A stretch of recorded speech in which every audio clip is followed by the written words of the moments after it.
दुसरीकडे शरद पवारांच्या राष्ट्रवादीचे 5 ते 6 खासदार अस्वस्थ आहेत असा दावा केला होता माजी मुख्यमंत्री पृथ्वीराज चव्हाणांनी। तर ठाकरेंच्या शिवसेनेसोबतच पवारांच्या राष्ट्रवादीचे काही आमदार खासदार शिंदेंच्या शिवसेनेच्या संपर्कात आहेत असं बोललं जातंय। यावर आता खासदार सुप्रिया सुळे यांनी टोला लगावला। आमच्या 8 खासदारांचा व्हॉट्सअॅपवर ग्रुप आहे, आम्हाला रोज नवीन पक्षात पाठवलं जातं, आम्हाला कमोडिटी करून टाकलंय अशा शब्दात सुळेंनी आपला संताप व्यक्त केलाय।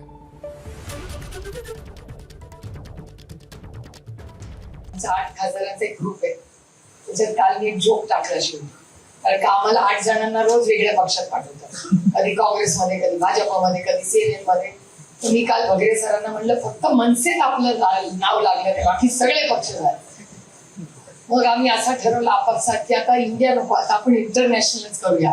राष्ट्रवादी काँग्रेसचे 8 खासदार आता ट्रम्पच्या नेतृत्वात जाऊया, चलो अमेरिका। असं झालं नाही, दुर्दैव आहे। काय चेष्टावून बसली आमची सांगा ना, आम्ही लोकप्रतिनिधी आहोत, आम्हाला कॉमोडिटी करून टाकली।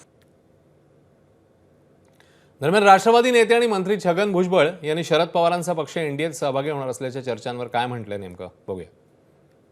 मला अजिबात वाटत नाही की पवार साहेब हे एनडीएमध्ये येतील।